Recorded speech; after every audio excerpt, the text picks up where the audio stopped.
السلام علیکم ورحمۃ اللہ وبرکاتہ۔ الحمد للہ رب العالمین والعاقبۃ للمتقین والصلاة والسلام علی سید المرسلین، اما بعد، اعوذ باللہ من الشیطان الرجیم، بسم اللہ الرحمن الرحیم۔ رب اشرح لی صدری ویسر لی امری واحلل عقدۃ من لسانی یفقہوا قولی۔ رب زدنی علما، اللہم فقہنی فی الدین، اللہم فقہنی فی الدین، اللہم الہمنی رشدی واعذنی من شر نفسی، اللہم انی اعوذ بک من علم لا ینفع ومن قلب لا یخشع ومن نفس لا تشبع ومن دعوت لا یستجاب لها۔ اے اللہ، بے شک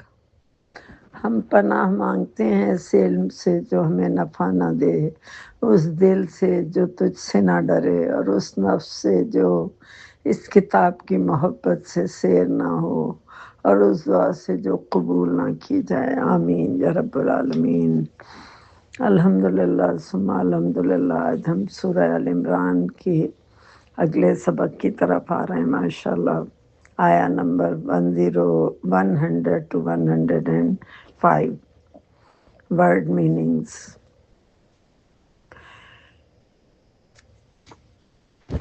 بسم اللہ الرحمن الرحیم۔ یا ایہا الذین،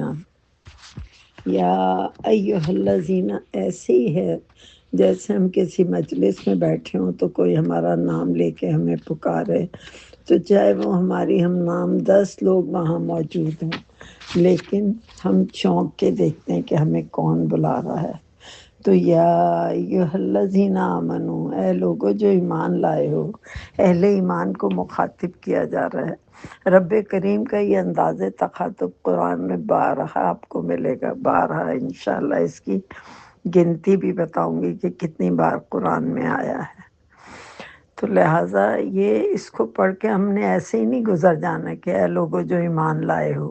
یہ ہمیں اس وقت ایک دھچکا لگنا چاہیے کہ جو اہل ایمان کو مخاطب کر کے کہا جا رہا ہے، فرمایا جا رہا ہے، تو وہ ضرور ہمارے لیے کوئی احکامات ہیں، ٹھیک ہے؟ تو ایسے ہی نہیں گزرنا۔ جب ہمیں کوئی پکارتا ہے تو ہم بڑے جلدی سے آگے بڑھ کے دیکھتے ہیں کہ ہمیں کون پکار رہا ہے، تو یہ تو رب کی پکار ہے، اسے ہم اس طرح نہیں گزر سکتے۔ اس بات کا خیال رکھیے گا جب بھی یا ایھا الذین آمنو پڑھیں تو یہ میری بات ضرور یاد رکھیے گا پلیز۔ ان، اگر، تطیعوا، شروع پر تا ہے، تا پہ پیش ہے، اس کا مطلب ہے تم اطاعت کرو۔ یہ فعل ماضی کا صیغہ ہے، واو الف ہے آخر میں، تو اطاعت کرو، یا تم اطاعت کرو گے بھی کہہ سکتے ہیں، لیکن زیادہ تر تم اطاعت کرو۔ اور یاد رکھیں کہ واو الف جب آگے لگاؤ تو یہ جمع کا صیغہ ہوتا ہے، ٹھیک ہے؟ تو یعنی توئے، واو اور عین اس کا روٹ ورڈ ہے۔ فریقاً، ایک گروہ کی، من الذین، ان لوگوں میں سے، اوتو، جو دیے گئے، الکتاب، کتاب کو۔ یہ اہل کتاب کی بات ہو رہی ہے، یہود و نصارہ کی بات ہو رہی ہے، اور اگر سے بات شروع ہوئی ہے۔ اگر تم اطاعت کرو ایک گروہ کی، ان لوگوں میں سے جو دیے گئے کتاب کو، یردوکم، اب آگے دیکھیں بتایا جا رہا ہے کہ اگر ان کی پیروی کرو گے تو کیا ہوگا، وہ پھیر دیں گے تم کو۔ یرد ہوتا ہے را دال دال، اس کا روٹ ورڈ ہے، یا شروع میں ہے تو اس کا مطلب ہے وہ، فعل مضارع ہے، یہ فیوچر ٹینس ہے۔ تو وہ پھیر دیں گے تم کو، یعنی رد کر دیں گے تمہیں، اب پھیر دیں گے، بعد ایمانکم، تمہارے ایمان کے۔ اب یہاں بھی فرق یاد رکھیے گا، اگر ایمان ہے تو ایمان کا معنی ہے، اور اگر ایمان ہے تو قسم کا معنی ہے، ٹھیک ہے، زیر زبر سے معنی بدل جاتے ہیں، اسی لیے تلاوت قرآن کو کہا جاتا ہے کہ اس کے رولز یاد کیے جائیں، اسے تجوید سے سیکھا جائے، چونکہ یہ زیر زبر کی غلطی معنی بدل دیتی ہے، ید سے غلط تلفظ معنی بدل دیتا ہے، اور اس سے ہم گناہ گار بھی ہو سکتے ہیں، بجائے اس کے کہ جو کتاب ثواب کی نیت سے بھی اگر پڑھ رہے ہیں کچھ نہ کریں تو پھر بھی ہم ثواب کی بجائے گناہ مول لے رہے ہیں۔ بعد ایمانکم، بعد تمہارے ایمان کے، کافرین کافر بنا کر، یعنی وہ تمہیں اتنا پھیر دیں گے کہ کافر بنا کے اپنی طرح مشرک بنا دیں گے۔ مشرک کافر ہی ہوتا ہے نا، جس نے اللہ کے ساتھ کسی کو کھڑا کر دیا تو بس وہ نکل گیا دائرہ اسلام سے۔ وَكَيْفَ، اور یا کس طرح بھی آپ کہہ سکتی ہیں۔ بعض اوقات سینٹنس کے حساب سے معنی ہوتا ہے، تو ایک معنی کے دو دو تین تین معنی، ایک ورڈ کے دو دو تین تین معنی بھی ہوتے ہیں۔ واؤ کا معنی حالانکہ بھی ہوتا ہے، اور بھی ہے۔ اور کس طرح، کیفا کس طرح یا کیسے، کیفا کا معنی کس طرح اور کیسے، اور کس طرح یا اور کیسے، تکفرون، شروع میں تا ہے تم، کفر کر سکتے ہو یا تم کفر کرو گے، یہ بھی فیوچر ٹینس ہے۔ حالانکہ، اب یہاں واؤ کا معنی ہم نے اور اس لیے نہیں ہم پڑھ رہے کہ یہاں حالانکہ بعض اوقات دیکھیں ہم بات کر رہے ہوتے ہیں نا، تو ہم کہتے ہیں اور تم یہ کر لو، تو یہ نارمل سی ہماری بات ہے، بھائی تم یہ کر لو، اور پھر اگر ہمیں اپنی بات کو ایمفسائز کرنا ہے، زور دینا ہے، تو ہم کہیں گے اور تم یہ کر لو، ہاں، یعنی حالانکہ تمہیں یہ کرنا ہے، you have to do this, ٹھیک ہے۔ تو یہ ان دونوں کا فرق یاد رکھیے گا، یہاں زور دینے کے لیے فرمایا جا رہا ہے۔ حالانکہ تم ہو تتلا، پڑھی جاتی ہیں، یعنی تم ہو، کہو تم یہ کہ تم ہو کہ تتلا پڑھی جاتی ہیں، علیکم تم پر، آیات اللہ، اللہ کی آیات، یا آیات اللہ کی، اللہ کے نیچے زیر ہے تو اللہ کی، چونکہ کچھ لوگ نئے ہیں میں اس لیے یہ پچھلی چیزیں ریپیٹ کر رہی ہوں۔ اللہ پر جب پیش ہوگا تو اللہ نے، اللہ کے نیچے زیر ہوگا تو اللہ کی، ٹھیک ہے۔ جیسے جیسے ورڈز آئیں گے میں بتاؤں گی، اور آپ لوگ انہیں نوٹ کیجئے یہ باتیں۔ آیات اللہ، اللہ کی آیات، فیکم، اور تم میں ہے، رسولہ، رسول اس کا، ہو کا معنی ہو کو چھوٹا ورڈ نہ سمجھیں، یہ فعل ضمیر، یہ ضمیر ہے، یہ ہو، تو رسول اس کا، کس کا، یعنی اللہ کا رسول۔ وَمَن یعتصم، ومن، اور جو کوئی، من کا معنی سے بھی ہوتا ہے، ٹھیک ہے۔ ومن، اور جو کوئی، یعتصم، مضبوطی سے پکڑ لے۔ اب دیکھیں یعتصم کا معنی لکھیں، آئین صاد میم میں اس کا روٹ ورڈ ہے، اس کا معنی ہوتا ہے روکنا، حفاظت کے لیے چمٹ جانا، تھام لینا، مضبوطی سے پکڑ لینا۔ اور عاصم اللہ کی صفت بھی عاصمن، آئین سے، عاصمن، بچانے والا۔ جب نبی کریم صلی اللہ علیہ وآلہ وسلم پر صحابہ کرام پہرا دیا کرتے تھے، چونکہ ہر وقت کافروں کا ڈر رہتا تھا کہ کہیں آپ آرام فرما رہے ہوں یا مسجد میں بیٹھے ہوں تو کوئی کافر خدا نخواستہ حملہ نہ کر دے، تو صحابہ کرام پہرا دیا کرتے تھے۔ تو ایک رات نبی کریم صلی اللہ علیہ وآلہ وسلم نے، صحابہ تو اکثر راتوں کو بھی مسجد نبی میں بیٹھتے تھے، تو حجرہ مبارک سے سر باہر نکال کے ان پہرہ داروں سے کہا کہ تم لوگ گھر چلے جاؤ، اب کوئی ضرورت نہیں ہے، چونکہ اس وقت اس آیت کا نزول ہوا تھا، سورہ مائدہ کی آیت نمبر 67، واللہ عاصم من الناس، یعنی اور اللہ تمہیں لوگوں سے بچانے والا ہے، واللہ عاصم من الناس، اور اللہ تمہیں لوگوں سے بچانے والا ہے، ٹھیک ہے۔ تو یعنی جب اللہ جس کو بچا لے، اپنی حفاظت میں لے لے، تو اسے بندوں کی حفاظت کی کیا ضرورت ہے۔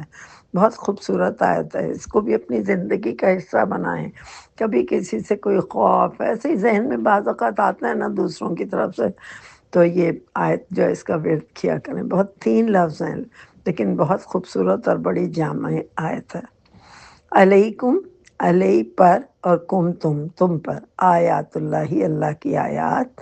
وفیکم، اور تم میں ہے، و اور فی میں اور کم تم اور تم میں ہے، رسول اس کا رسول، ومن یعتصم اور جو کوئی مضبوطی سے پکڑے گا، باللہ اللہ کو، فقط تو تحقیق یا بے شک، ہدیہ ہدایت پا گیا، ہدایت دے دیا گیا، یہ جو ہے ودود سے ہے، ہدایت واو دال یا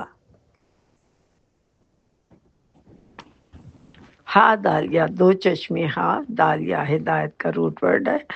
جو ہدایت دے دیا گیا، ہدایت پا گیا، الا طرف صراط راستے کے مستقیم سیدھے، یا ایھا الذین آمنو، اے وہ لوگ جو ایمان لائے ہو، پھر اہل ایمان کو مخاطب کر کے فرمایا جا رہا ہے، اتقوا اللہ، ڈرو اللہ سے، حق جیسے کہ حق ہے، تقاتی ہی اس سے ڈرنے کا۔ اس آیت کو نوٹ کر کے رکھیں، یہ بھی میں آپ کو تھوڑا سا اس کی ضرور تفسیر بتاؤں گی، اور اس تفسیر کو آپ لوگ لکھ کے رکھیں گے، سوال بھی میں کر سکتی ہوں کسی وقت کہ تقویٰ کی کیا معنی ہے، تو اس پورشن کو آپ نے لکھ کے رکھنا ہے۔ اتقوا اللہ، ڈرو اللہ سے، حق کا جیسے حق ہے، تقاتی ہی اس سے ڈرنے کا، ولا تموتن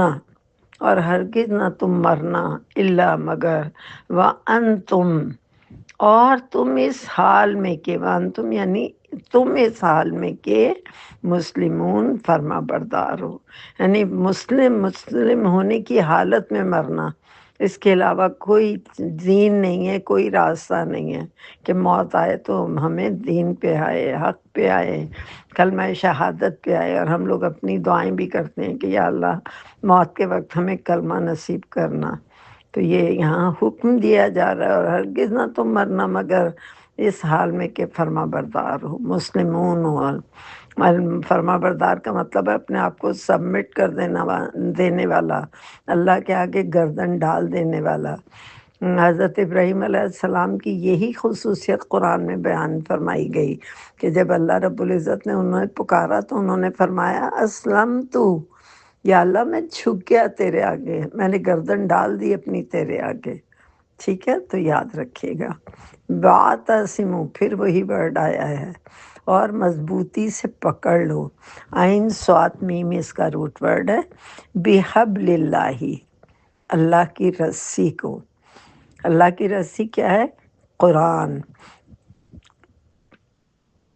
جمیعاً سب کے سب، ولا اور نہ، تفرقو تم تفرقے میں پڑھو، وذکروا اور یاد کرو۔ اب یہ چند اصولی باتوں کا حکم دیا جا رہا ہے۔ ذکر کہتے ہیں اللہ کی یاد کو، قرآن کو بھی ذکر کہا جاتا ہے، وہ بھی اللہ کی یاد ہی ہے نا۔ قرآن ہم پڑھ رہے ہوتے ہیں تو اللہ کی بات سن رہے ہوتے ہیں، اللہ سے بات کر رہے ہوتے ہیں۔ نعمت اللہ ہی، اللہ کی نعمت، علیکم جو تم پر ہے،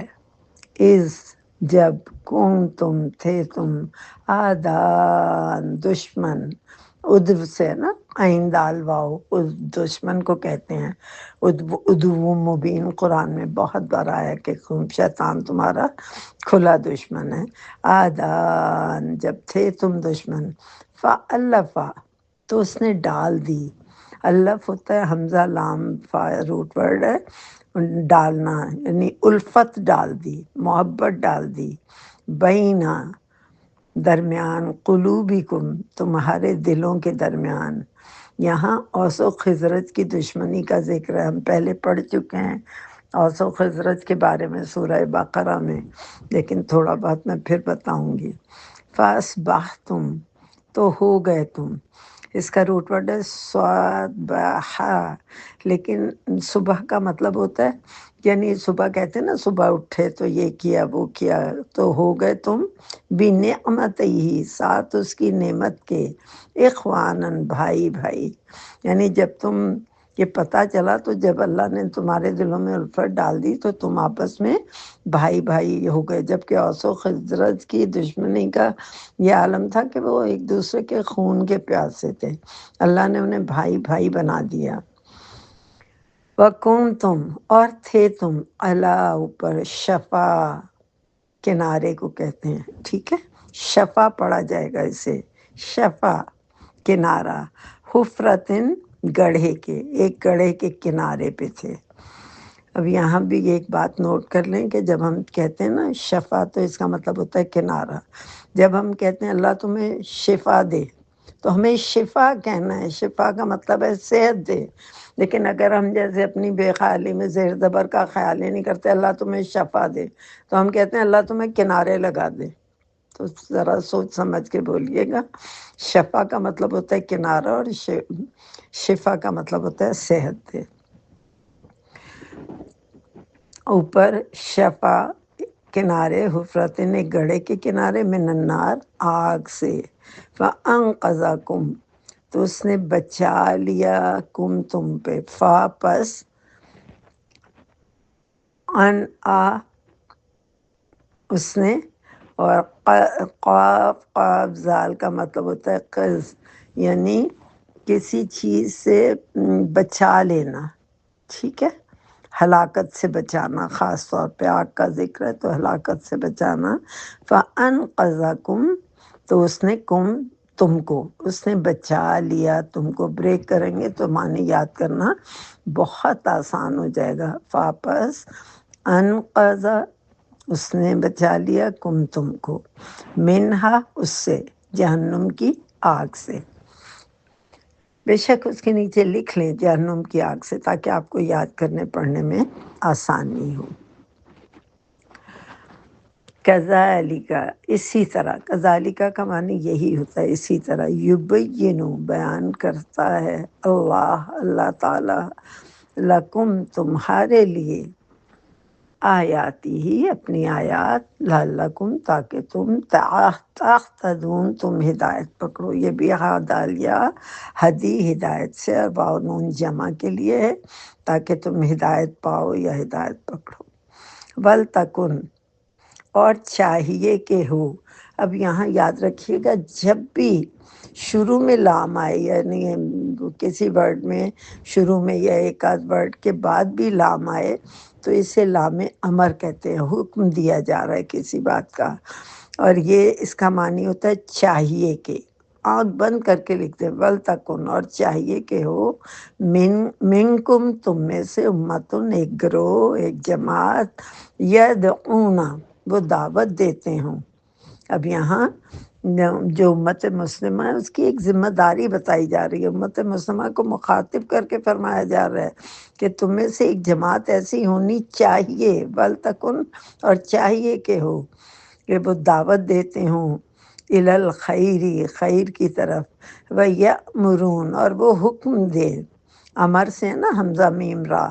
بالمعروف نیکی کی۔ دیکھیں نیکی کیا ہوتی ہے، یعنی وہ نیکیاں جو جانی پہچانی ہوتی، جیسے ہمیں پتہ ہے بھوکے کو کھانا کھلانا نیکی ہے، کسی پیاسے کو پانی پلانا نیکی ہے، کسی کے تن پہ کپڑے نہیں ہیں تو اسے ڈھانپنا نیکی ہے، کوئی بیمار ہے تو اس کا خیال کرنا نیکی ہے، تو کسی راستے میں کوئی چیز پڑی ہے اسے ہٹا دینا کہ کوئی گر نہ جائے، یہ نیکی ہے۔ تو جانی پہچانی جو نیکیاں ہیں کہ وہ بالمعروف حکم دیں نیکی کا، وینہون اور روکتے ہوں، عن المنکر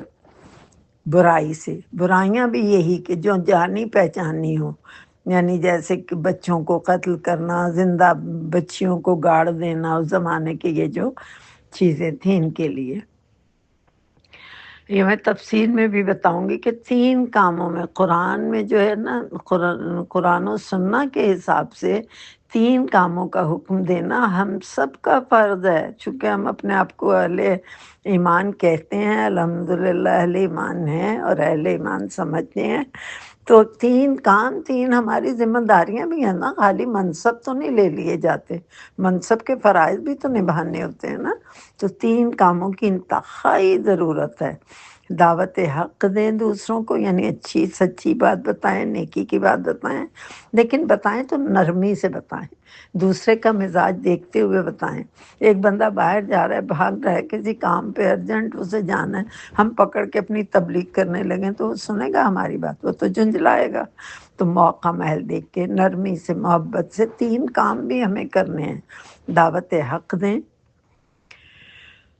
امر بالمعروف کریں، یعنی نیکی کا حکم دیں، نیکی کی باتیں بتائیں، جانی پہچانی نیکیاں کرنے کی دعوت دیں، نہیں عن المنکر، اور برائیوں سے روکیں، یعنی وہ برائیاں جو عام زندگی میں ہیں اور کامن بھی ہوتی ہیں، ان برائیوں سے بھی روکیں۔ باولائک، اور یہی لوگ ہیں، ہم المفلحون، وہ جو فلاح پانے والے ہیں۔ یعنی اگر یہ کام کرو گے، یہ ذمہ داری نبھاؤ گے، خیر پھیلاؤ گے، تو ہی یہ جماعت فلاح پانے والی ہوگی، فلاح پائیں گے یہ لوگ۔ ولا، اور نہ تکونو، تم ہو، یا تم ہو جانا۔ اب کمزور ترین ایمان کا درجہ بتایا جا رہا ہے، یعنی برائی کو دیکھ کے ہم کیا کرتے ہیں، کوئی غلط کام کر رہا ہوتا نا، ہم کہتے ہیں بھائی ہمیں کیا، اسٹے آؤٹ آف اٹ، اس سے دور ہی رہیں تو ٹھیک ہے، خواہ کوئی بے عزتی کر دے۔ ہمیں اپنی عزت کا بڑا ڈر رہتا ہے، لیکن کاش ہم یہ سمجھیں عزت وہ ہے جو اللہ کے ہاں ملے گی۔ بندوں کی عزت کی کیا پرواہ کرنی، لیکن نرمی سے، ہر وقت ہر بات پہ کہوں گی، دوسرے کا مزاج دیکھتے ہوئے نرمی سے، موقع محل سے ہم اسے بات بتائیں۔ یہ نہیں کہ کوئی اگر کسی مجلس میں کھڑا ہے، ہم اس کی کمزوری بیان کر کے اس کو شرمسار نہ کریں، ٹھیک ہے۔ تکونو، ولا تکونو، اور نہ تم ہو جانا، کالذین، کل کا مانند ہوتا ہے مانند، ٹھیک ہے، یا طرح، کالذین، ان لوگوں کی طرح، تفرقو، جنہوں نے تفرقہ کیا، جھگڑا کیا، توڑا گروپس کو، تفریق ڈالی، تفرقو، جنہوں نے تفرقہ کیا یا الگ الگ ہو گئے، واختلافو، اور اختلاف کیا، یہ اہل کتاب کی بات ہو رہی ہے، یہود و نصارہ کی، اور اختلاف کیا، من بعدی، بعد اس کے، ماں، جو، جاءہم، آ گئی ان کے پاس، جیم حمزہ یا اس کا روٹ ورڈ ہے، ان کے پاس، البینات، روشن نشانیاں، یعنی وہ جب اللہ کے خوف کے علاوہ بندوں کا خوف غالب ہو جائے نا، تو کیا ہوتا ہے، اختلاف پیدا ہوتے ہیں، شخصیت پرستی غالب ہو جاتی ہے، یعنی ہم شخصیتوں سے بڑے مرعوب ہو جاتے ہیں، اور وہیں پھر اختلاف شروع ہو جاتے ہیں۔ اور یہ یہود و نصارہ کا پرابلم ہی یہ تھا کہ وہ اپنی چودراہٹ پہ مرے جاتے تھے، کہ بس ہم ہی، چونکہ ماضی میں بھی ہمارے یہ سلسلے سے جو ہے وہ رسالت ملتی رہی، تو اب بھی رہے گا۔ اللہ رب العزت نے تو انہیں بڑی جسے کہتے ہیں نا فضیلت والی امت بنایا تھا، بہت عزتیں دی، نعمتیں دی، لیکن بعض اوقات یہ ہوتا ہے نا، ہمیں راس نہیں آتی عزتیں، تو اللہ کی یہ سنت کریمہ ہے کہ جب کوئی قوم حد سے تجاوز کرتی ہے تو اللہ رب العزت اس کی جگہ دوسری قوم کو لے آتے ہیں، فائر کر دیتے ہیں انہیں۔ یہی ہوتا ہے نا، آپس میں بھی کیا ہوتا ہے، آفیسز میں، کسی ادارے میں، کہ جب کسی کو کوئی اپنا منصب نہیں سمجھ میں آتا، وہ طوفان اٹھا دیتا ہے، داندیاں کرتا ہے، یا اپنے منصب کے ناجائز فائدے اٹھاتا ہے، تو اسے فائر کر دیا جاتا ہے، ٹھیک ہے۔ بَأُولَئِکَ، اور یہی لوگ ہیں، لہم، ان کے لیے، عذاب، عذاب ہے عظیم، بڑا۔ اب یہاں وارننگ دی جا رہی کہ جو نیک کام کریں گے، بھلائیاں کریں گے، خیر کی باتیں بتائیں گے، برائی سے روکیں گے، دعوت حق دیں گے، وہ مفلحون ہوں گے، کامیاب لوگ ہوں گے۔ اور جو اس طرح کے کام کریں گے، تفرقے ڈالیں گے، اختلاف پیدا کریں گے، جبکہ روشن نشانیاں، آیات آ گئی ان کے پاس، پھر بھی نہ خود ڈریں گے نہ لوگوں کو ڈرائیں گے، بلکہ ہمیشہ شخصیت پرستی ان پہ غالب رہے گی، لوگوں سے مرعوب ہوں گے، سٹیٹس کے پیچھے دوڑیں گے، تو پھر کیا ہوگا ان کے لیے، اولئک لہم عذاب عظیم، اور یہی لوگ ہیں، ان کے لیے عذاب ہے بڑا۔ جزاکم اللہ خیرا کثیرا، یہ ہماری آیات کا ترجمہ تھا۔ دیکھیں، میں اپنی الحمدللہ اللہ رب العزت تو میری بھی کوتاہیوں کو معاف فرمائے، پتہ نہیں کہاں کہاں مجھ سے کوتاہیاں ہوتی ہیں، لیکن میں اپنی ایٹموسٹ کوشش کرتی ہوں کہ میں ورڈز میں بھی اتنا کچھ آپ لوگوں کو، جو میری استطاعت اور جتنی میری علمیت ہے، اللہ کی توفیق سے باذن اللہ، تو میں بتاؤں۔ اور اگر آپ لوگ یہ نہیں سنیں گے تو آپ ہی کا اس میں فائدہ اور نقصان ہے۔ سن لیں گے تو آپ کو آدھا سبق تو یہیں یاد ہو جائے گا، پھر اس کے بعد تو تھوڑا سا تفسیر میں ٹائم لگتا ہے، نہ الگ ٹائم دیں، کہیں کچن میں رکھ لیں، نماز کے بعد 5 منٹ سن لیں، تو کوئی بڑی بات نہیں ہے، یہ چیز ہمارے دلوں میں راسخ جب ہو جائے گی نا تو ہمیں اللہ تعالیٰ کے احکامات پر چلنا بھی آسان ہو جائے گا۔ لیکن جب ہم کوئی چیز سنیں گے ہی نہیں، بس قرآن پڑھا، ترجمہ سنا دیا، بات ختم، تو پھر کیا فائدہ ہوگا؟ یہ محنت اس لیے کی جا رہی کہ ہم سب بار بار سیکھیں،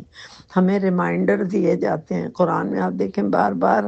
انبیاء کے قصے بیان کیے گئے، وہ کوئی کہانی سنانا مقصد نہیں تھا اللہ رب العزت کا، نعوذ باللہ۔ ہمیں عبرت، ہماری عبرت کے لیے، سبق کے لیے کہ ہم بھی الرٹ ہو جائیں۔ تو یاد رکھیے ترجمہ ضرور سنا کریں،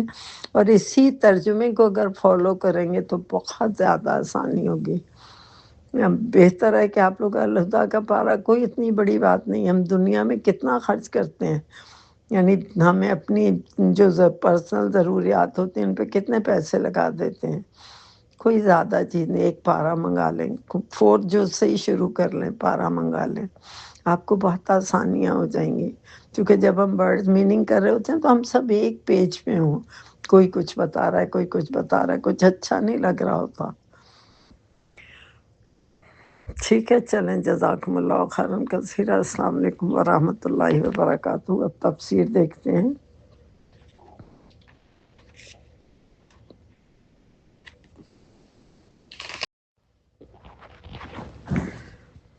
اعوذ باللہ من الشیطان الرجیم، بسم اللہ الرحمن الرحیم۔ آج کی آیات کی تفسیر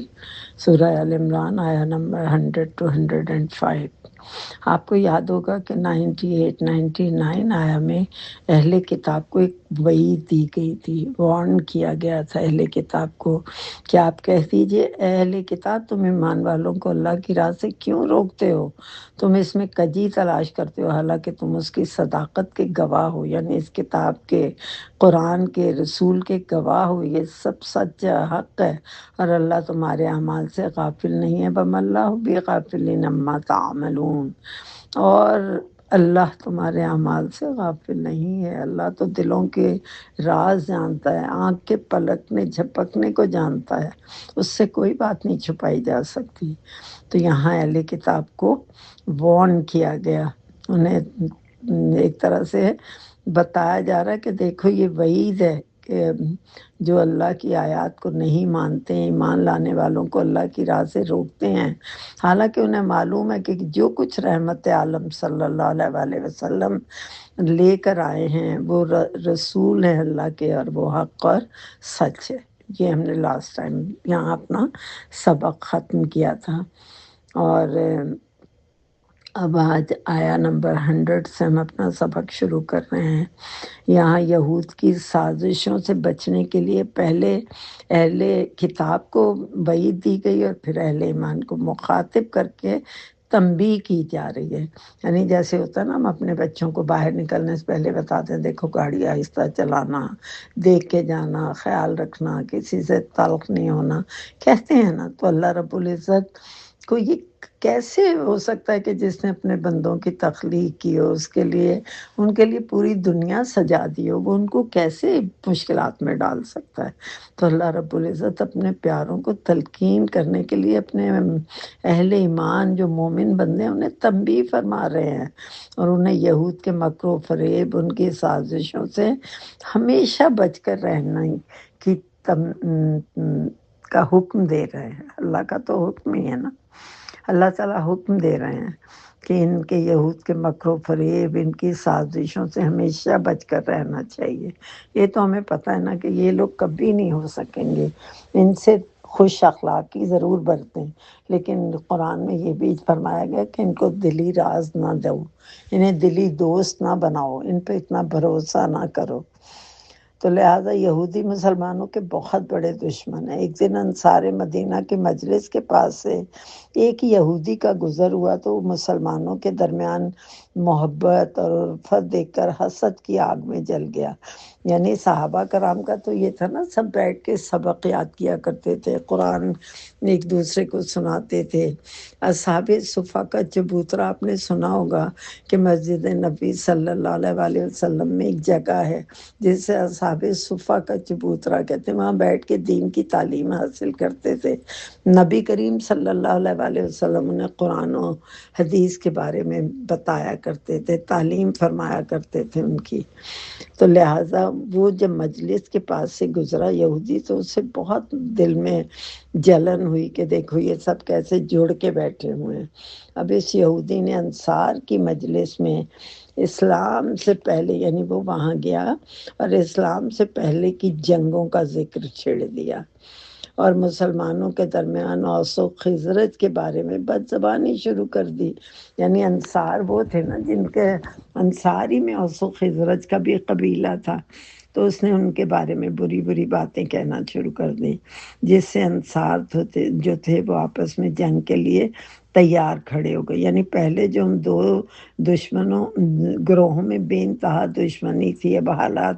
بہتر ہو گئے تھے، صلح صفائی ہو گئی تھی، اللہ نے ان کے دلوں میں الفت ڈال دی تھی۔ تو وہ جو ہیں لیکن جب وہی پرانی باتیں شروع کی کہ انہوں نے تمہارے ساتھ یہ کیا، انہوں نے تمہارے ساتھ یہ کیا، تو دوبارہ ایک طرح انہوں نے اس یہودی نے شر کو ہوا دینی شروع کی اور اس طرح وہ آپس میں پھر کھڑے ہو گئے جنگ کے لیے۔ جب رسول اکرم صلی اللہ علیہ وآلہ وسلم کو اس بات کی خبر ہوئی تو آپ صلی اللہ علیہ وآلہ وسلم تشریف لائے مسجد نبوی میں اور انہیں اللہ تعالیٰ کی یاد دلائی اور عصبیت سے ڈرایا، تو مسلمانوں میں یہ یہود کا پھیلایا ہوا شر ختم ہو گیا۔ یعنی اللہ کی عصبیت سے کہ دیکھو اگر اللہ کی احکامات کے خلاف کرو گے تو پھر اللہ رب العزت کی پکڑ سے کوئی نہیں بچ سکتا۔ تو پھر وہ جو ہے ان کا یہ یہود نے جو شر پھیلایا تھا وہ تھما، انصار رضی اللہ تعالیٰ عنہ نے ہتھیار پھینک دیے اور روتے ہوئے ایک دوسرے کو گلے لگانے لگے، یعنی فوراً ایک دوسرے کو گلے لگا لیا کہ نہیں ہم سے غلطی ہوئی، جو ہوا سو ہوا، بات ختم ہو گئی، اب ہم ایک ہے۔ تو انصار مدینہ کی تعریف تو اللہ رب العزت نے قرآن میں فرما دی، جس جماعت کی تعریف اللہ نے فرما دی ہو تو پھر ان کے کیا کہنے۔ یہ ابن ابی حاتم کی حدیث ہے، اس کو بھی یاد رکھیے گا۔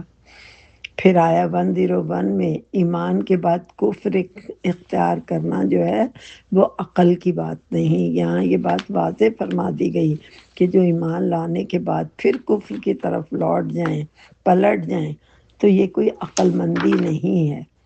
کہ اس طرح یہ کیا جائے۔ جیسے ہم نے پڑھا نا کہ یردو کا ورڈ استعمال ہوا کہ اگر تم ان سے ان کی باتوں میں آؤ گے تو وہ تمہارے ایمان کو پلٹ دیں گے، پھیر دیں گے اور کافر بنا کے تمہیں چھین لیں گے، چونکہ ان کا تو کام ہی ہے کہ تمہیں کفر کی طرف مائل کر لیں۔ اگر ایمان لے بھی آئے ہو تو پھر کفر کی طرف پلٹ جائیں۔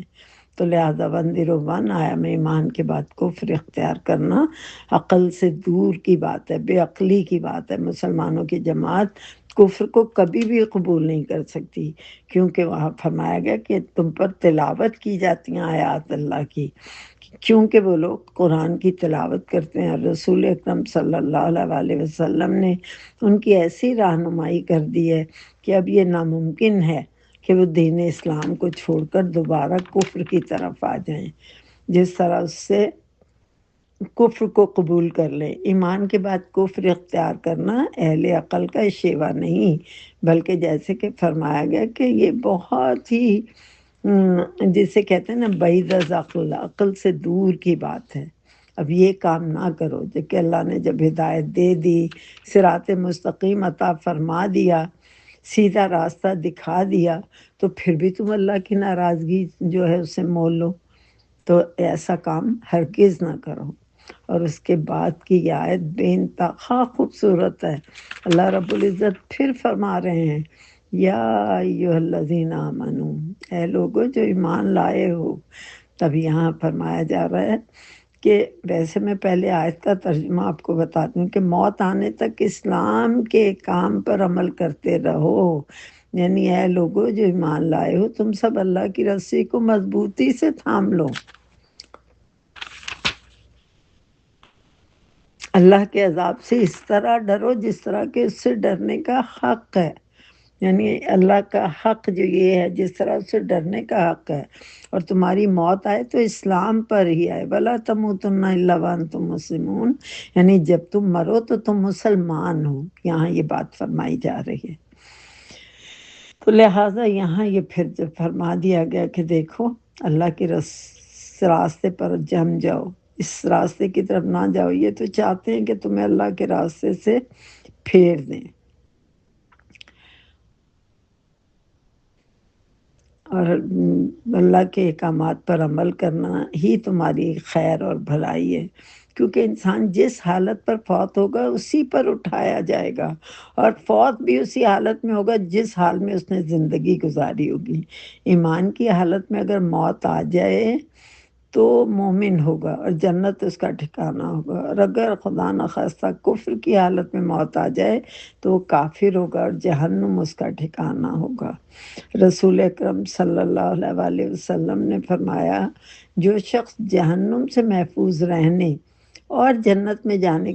کو پسند کرتا ہے، اسے اللہ تعالیٰ پر اور آخرت پر ایمان لانا چاہیے، اور اسے ایمان ہی کی حالت میں موت آنی چاہیے، اور لوگوں کے لیے وہی چیز پسند کرے جو اپنے لیے پسند کرتا ہے۔ یہ مسند احمد کی حدیث ہے۔ اللہ کے رسول صلی اللہ علیہ وآلہ وسلم نے وفات سے 3 دن پہلے فرمایا،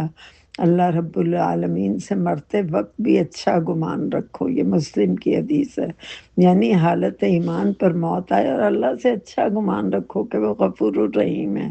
ہمارے گناہوں کو بخش دے گا۔ ٹھیک ہے، لیکن اسی آیت میں بہت ہی خوبصورت فرما دیا گیا کہ اے ایمان والو، اتقوا اللہ حق تقاتہ، ڈرو اللہ سے جیسے حق ہے اس سے ڈرنے کا، ولا تموتن، اور ہرگز نہ تم مرنا، الا مگر وانتم مسلمون، اس حال میں کہ تم فرما بردار ہو۔ چونکہ موت کا انسان کو علم نہیں ہوتا کب آ جائے، تو اس حال میں مرنا جب تک مسلمان ہو، یعنی امام شوکانی فرماتے ہیں کہ اللہ سے اس طرح ڈرو جتنی تمہیں طاقت ہے اور جتنا اس رب کا حق ہے، اپنی موت تک اللہ کے دین پر جمے رہو، چونکہ اہل ایمان کے لیے یہ دنیا فانی ہے، یہاں ہمیشہ نہیں رہنا۔ تو لہٰذا اب ہم بات کرتے ہیں کہ تقوی، اتقوا اللہ، یعنی ڈرو اللہ سے حق کا تقاتی ہی، صرف اتنی بات کو سمجھنے کی کوشش کرتے ہیں باذن اللہ کہ تقوی ہے کیا چیز۔ دیکھیں، تقوی کا معنی ہے ڈرنا، ٹھیک ہے، عذاب الہی سے ڈرنا، اللہ کی ناراضگی سے ڈرنا۔ اور تقوی کے بارے میں فرمایا کہ ادنا درجہ تقوی کا یہ ہے کہ کفر و شرک سے بچے، ہر وہ چیز جو اللہ اور اس کے رسول کی ناراضگی کا باعث ہو اس سے بچیں، اور اللہ کا ڈر، انبیاء نے جو ہم تک پیغامات پہنچا دیے ہیں ان کو قائم رکھیں اور شرک سے بچیں، یہ ہے تقوی۔ یعنی اور پھر آگے فرمایا گیا ایسا تقوی، ایسا کہ جیسا اللہ کا حق ہے، حق کا تقاتی ہی، یعنی ایسے ڈرو اللہ سے جیسے اللہ کا حق ہے۔ جب صحابہ نے آیت کا یہ حصہ سنا تو وہ ڈر گئے، چونکہ وہ عمل کرنے والے لوگ تھے، وہ ایسے لوگ نہیں تھے کہ بس پڑھا اور گزر گئے۔ تو لہذا فرمایا کہ اللہ سے ڈرو، کہیں اللہ تم لوگوں سے ناراض نہ ہو۔ تو ڈر گئے کہ ہم آخر ایسا کیا کریں جو اللہ ہم سے ناراض نہ ہو۔ تو آپ صلی اللہ علیہ وآلہ وسلم خود بھی فرمایا کرتے تھے، یا اللہ تیری شان کے مطابق تو ہم تیرا حق ادا ہی نہیں کر سکتے، یعنی تیرا حق ہم نہیں ادا کر سکتے جو تیری شان ہے، لیکن اپنی بساط کے مطابق، تیرے احکامات کے مطابق جو تو نے فرمایا ہم اس پر عمل پیرا ہیں، ہم نے تیری بندگی اختیار کر لی، تیرے احکامات پر پوری کوشش کرنے کی پوری کوشش کرتے ہیں۔ توفیق بھی اللہ ہی کی اور کوشش بھی اللہ ہی دیتا ہے، لیکن اللہ یاد رکھیں توفیق انہی کو دیتا ہے جو خود توفیق لینا چاہتے ہیں،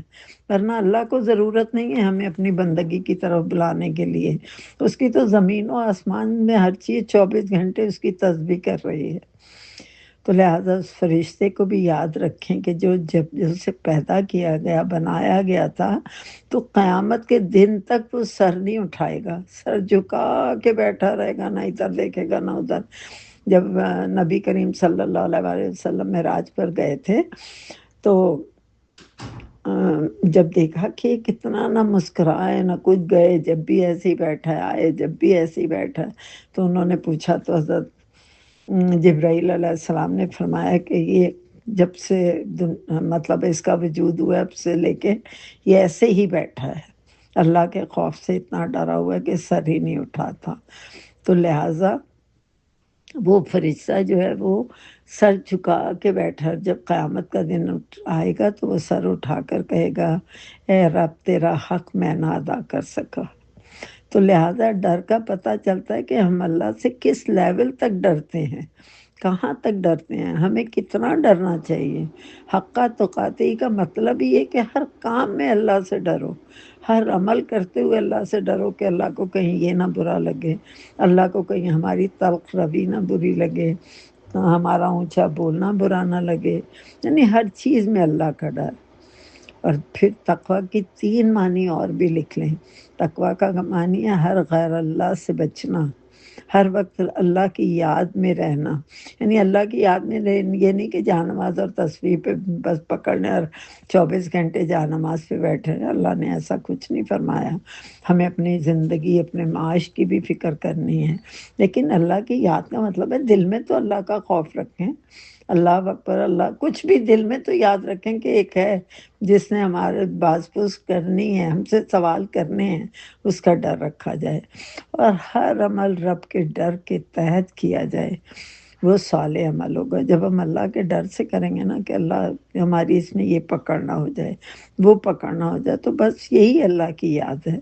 یعنی ہر عمل اللہ کے ڈر کے تحت صالح عمل کرنا، صالحین بن کر رہنا، یہ 3 معنی اور ہیں۔ جب صحابہ بڑے پریشان ہوئے اس بات پر کہ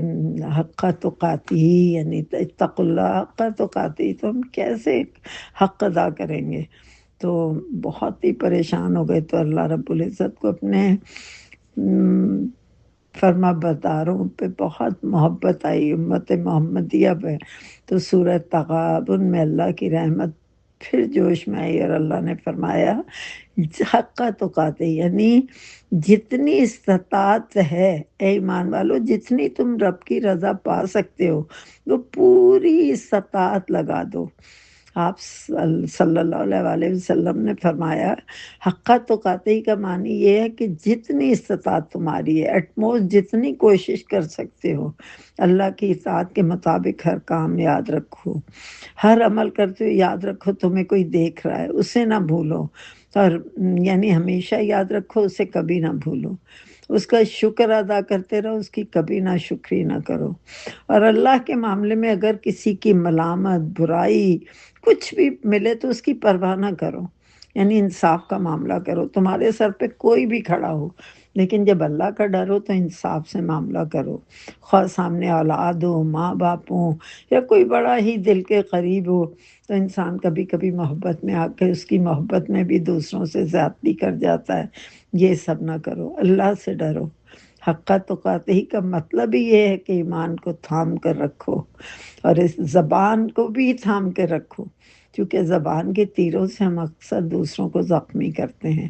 اس وقت ہم اللہ سے ڈر کے نہیں بولتے، دوسرے کی عزت اتار کے اس کے ہاتھ میں دیتے ہیں، تو لہذا زبان کو بھی اللہ کے خوف سے سنبھال کے رکھنا چاہیے، تھام کے رکھنا چاہیے، یہ ہے تقوی کا معنی۔ اس کا ضرور خیال رکھیے گا اور اس کو نوٹ کر کے رکھیے گا، یہ میں ضرور اس کے بارے میں کوشچنز کروں گی آپ لوگوں سے، ٹھیک ہے؟ جزاکم اللہ خیرا کثیرا۔ اب اس کے بعد 33 آیا میں فرمایا گیا وَاعْتَصِمُوا، اور مضبوطی سے پکڑ لو، بِحَبْلِ اللَّهِ، اللہ کی رسی کو، یعنی اللہ کی رسی کا مطلب ہے قرآن کو مضبوطی سے پکڑ لو، جمیعاً سب کے سب، اور نہ تم تفرقے میں پڑو، اور یاد کرو نعمتوں کو اللہ کی۔ تو یہاں اس رسی سے مراد قرآن کریم ہے۔ رسول اکرم صلی اللہ علیہ وسلم نے فرمایا آگاہ رہو، میں تمہارے پاس 2 بہت بھاری عظیم چیزیں چھوڑ کر جا رہا ہوں، ان میں سے ایک اللہ تعالیٰ کی کتاب ہے جو کہ اللہ کی رسی ہے، اور دوسری سنت رسول صلی اللہ علیہ وسلم ہے، جو ان کی اتباع کرے گا، ان کی پیروی کرے گا،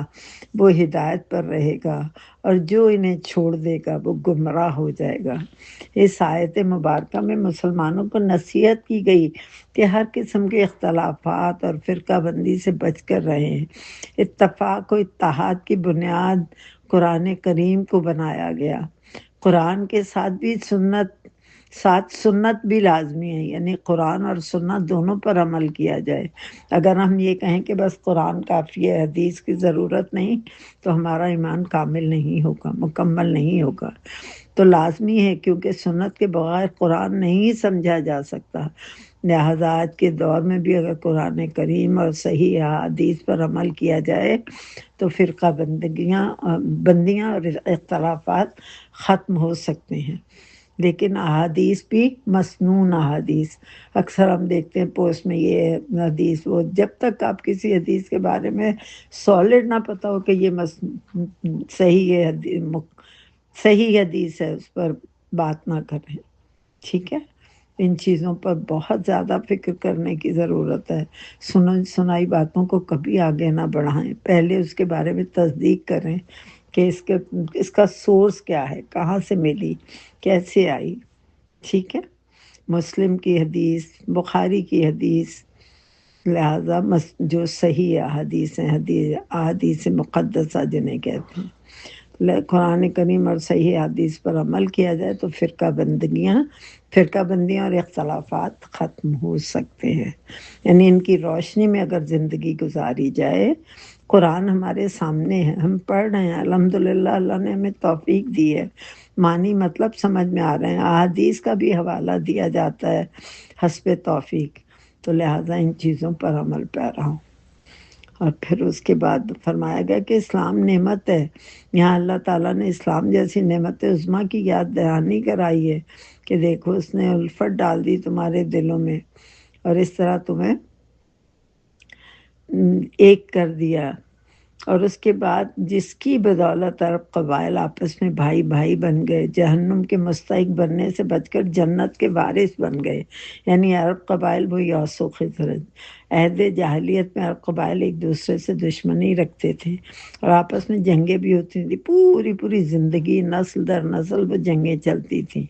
پھر اسلام کا بول بالا ہوا تو آپس کی نفرت محبت میں بدل گئی۔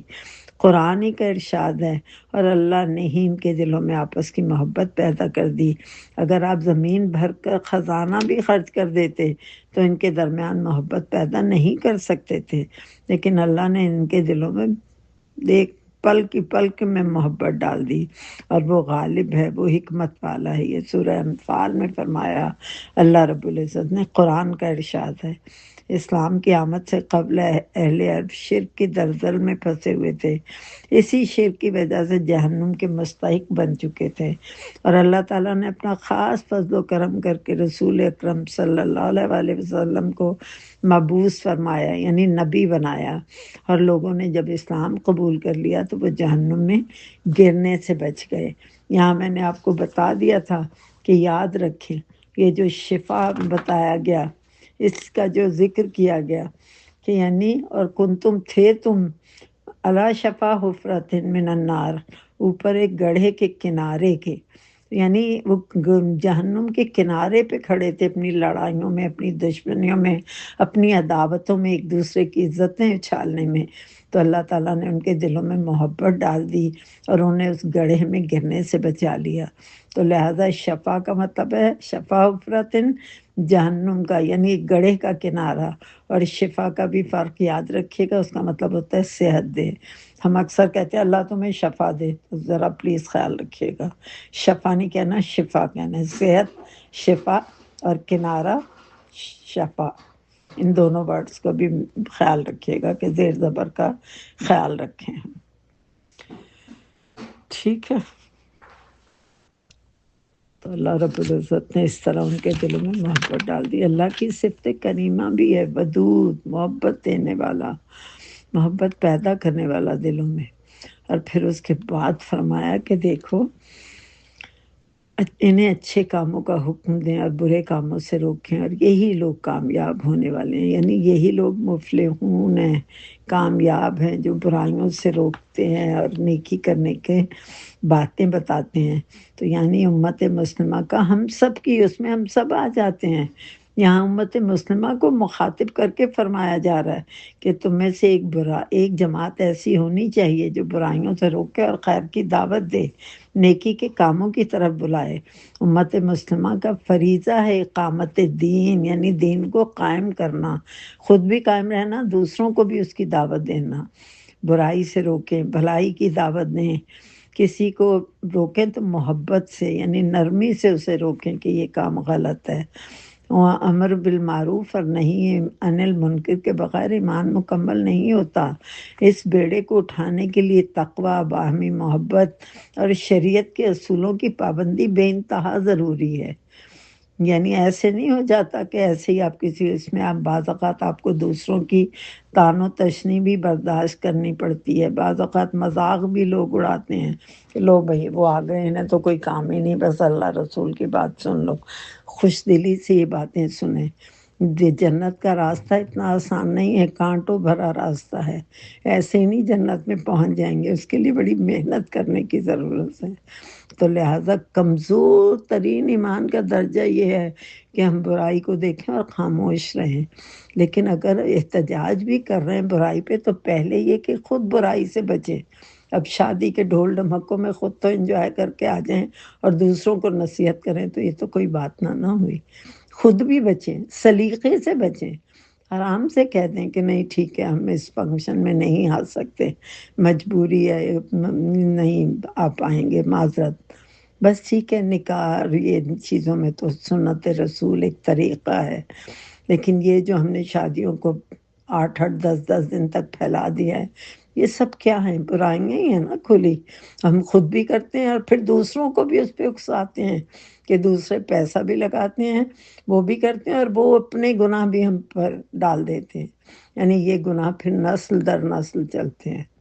تو لہٰذا کسی کو برائی سے روکیں بھی تو آرام سے، محبت سے روکیں۔ طعنے تشنیع جو ہوتے ہیں اس سے نہیں کوئی برائی سے رک سکے گا۔ آج بچہ نہیں سخت آواز میں بات برداشت کرتا، بڑے تحمل کی ضرورت ہے۔ اور اس بات کو بھی یاد رکھیں کہ ایمان کا کمزور ترین درجہ یہ ہے کہ ہم برائی کو دیکھیں خاموش رہیں۔ یہ ہم لوگوں کی بہت ایک پختہ عادت بن چکی ہے۔ اپنے سگے بہن بھائیوں کو دیکھ رہے ہیں غلط کام کرتے ہوئے تو ہم کہتے ہیں بھئی ہمیں کیا، کون برا بنے۔ برا بننے کے چکر میں اللہ کی ملامت مول لے لیتے ہیں، لیکن وہاں برے نہیں بنتے۔ نہ برے بنے، آرام سے بات کر کے پیچھے ہٹ جائیں، نہ جائیں، خود اس کا حصہ نہ بنے۔ کوئی بات نہیں، کوئی وقتی طور پہ ناراض ہوتا ہے وہ بھی نہ آئے ہمارے ایسے فضول فنکشن میں اگر ہم بلائیں تو، ٹھیک ہے؟ تو ان چیزوں کا خیال رکھیں پلیز۔ لہٰذا یہاں فرما دیا گیا کہ یہ سب نہ کیا جائے، اور امت مسلمہ میں ایک جماعت ایسی ہونی چاہیے جس کا یہ فریضہ ہے۔ رسول اکرم صلی اللہ علیہ وآلہ وسلم نے فرمایا کہ دیکھو بھلائی کی دعوت دینے کے لیے اپنی زندگیاں وقف کر دو، لوگوں کو اچھی باتوں کی رغبت دیتے رہیں، بری باتوں سے روکتے رہیں، نیکی کا حکم دیں، یعنی نیکی کی بات بتائیں، برائی سے روکیں۔ یہ ہمارا فریضہ ہے، چوائس نہیں ہے ہمارے پاس، نو چوائس کہ جی ہم کریں نہ کریں، دوسرا کر رہا ہے کرتا رہے، ہماری بھی پوچھ ہوگی۔ ہم تو خود، آپ نے وہ بات سنی ہوگی نا کہ اسی بستی میں ایک آدمی تھا، وہ 70 سال سے عبادت کر رہا تھا،